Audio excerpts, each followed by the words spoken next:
మొట్టమొదటి అసెంబ్లీ సమావేశాల్లోనే కాంగ్రెస్ నవ్వుల పాలైంది. శ్వేతపత్రాలను తప్పుల తడకగా తయారు చేసి సెల్ఫ్ గోల్ వేసుకుంది. బీఆర్ఎస్ను బోన్లో నిలబెట్టాలనే అత్యుత్సాహంతో కాంగ్రెస్ తానే బోన్లో నిలబడింది. ప్రజల కళ్ల ముందున్న అభివృద్ధిని కూడా కనికట్టు చేసే ప్రయత్నం చేసి ప్రజల్లోనూ చులకనైంది. దీంతో తాము అనుకున్నది ఒకటి, జరిగింది ఒకటి అని నిట్టూరుస్తున్నారు కొందరు కాంగ్రెస్ నేతలు.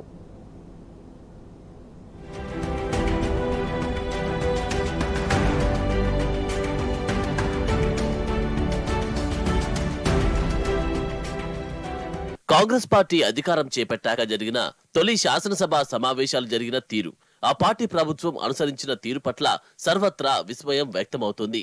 10 ఏళ్ల బీఆర్ఎస్ ప్రభుత్వం చేసిన తప్పులను ఎత్తిచూపి కేసీఆర్ సర్కార్ను బోనులో నిలబెట్టాలని చేసిన ప్రయత్నం బెడిసికొట్టిందనే వాదనలు వినిపిస్తున్నాయి.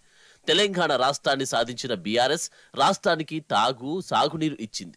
వ్యవసాయానికి 24 గంటల కరెంటు ఉచితంగా ఇచ్చింది.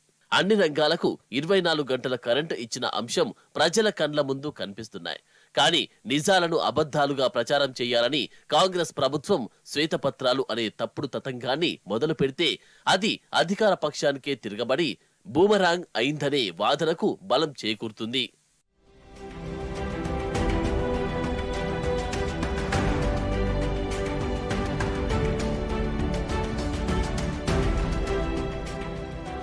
రాష్ట్రంలో కేసీఆర్ సర్కార్ సృష్టించిన సంపద జాతీయ స్థాయిలో తెలంగాణ అనేక రంగాల్లో ముందున్న వైనాన్ని రాజకీయాలకు అతీతంగా అనేక సందర్భాల్లో అందరూ ప్రశంసించారు. తలసరి ఆదాయాన్ని పెంచడంలో, తలసరి విద్యుత్ వినియోగం పెంచడంలో, పరిశ్రమలకు నిరంతరాయ విద్యుత్ను అందించడంలో దేశానికే మార్గదర్శిగా నిలిచింది. దీనికి సంబంధించి ఆర్బీఐ, నీతి ఆయోగ్, కాగ్ బడ్జెట్ పత్రాలను ప్రధాన ప్రతిపక్షమైన బీఆర్ఎస్ సాధికారికంగా సభ ముందు ఉంచడంలో సఫలీకృతమైందని నిపుణులు చెబుతున్నారు.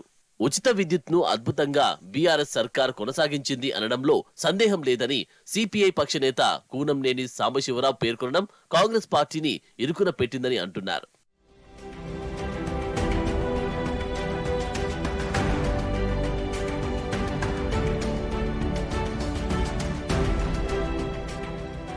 కేసీఆర్ సర్కార్ను ఎండగట్టడం అనే అంశాన్ని ఎత్తుకోవాలనే ఆరాటంలో సరియైన కసరత్తు చేయకుండా రేవంత్ రెడ్డి సర్కార్ అబాసు పాలైందనే విమర్శలు వినిపిస్తున్నాయి.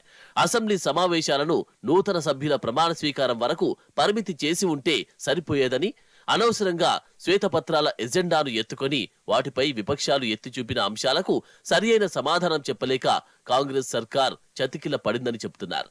ప్రభుత్వాన్ని ఎరుకున పెట్టేలా అనేక సందర్భాల్లో స్వపక్షం నేతలే వ్యవహరించిన సందర్భాలను రాజకీయ విశ్లేషకులు ఉదాహరిస్తున్నారు. మంత్రులు ఎవరేం మాట్లాడుతున్నారో తెలియని అయోమయం కనిపించిందని అంటున్నారు. అక్బరుద్దీన్ ఓవైసీ లేవనెత్తిన అంశాలను వర్గ దృష్టితో చూసి సమాధానం చెప్పాలని భావించి అధికార పక్షం బొక్కబోర్ల పడిందని విమర్శిస్తున్నారు.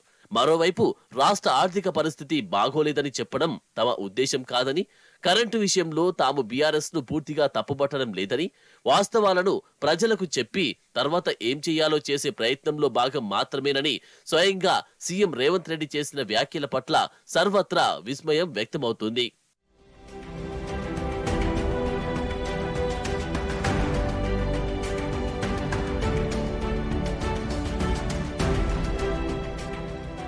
కాంగ్రెస్ ప్రభుత్వం సరియైన వ్యూహాన్ని రచించుకోక బీఆర్ఎస్ ను బోనులో నిలబెట్టాలని తానే బోనులో నిలబడిందనే చర్చ జరుగుతోంది.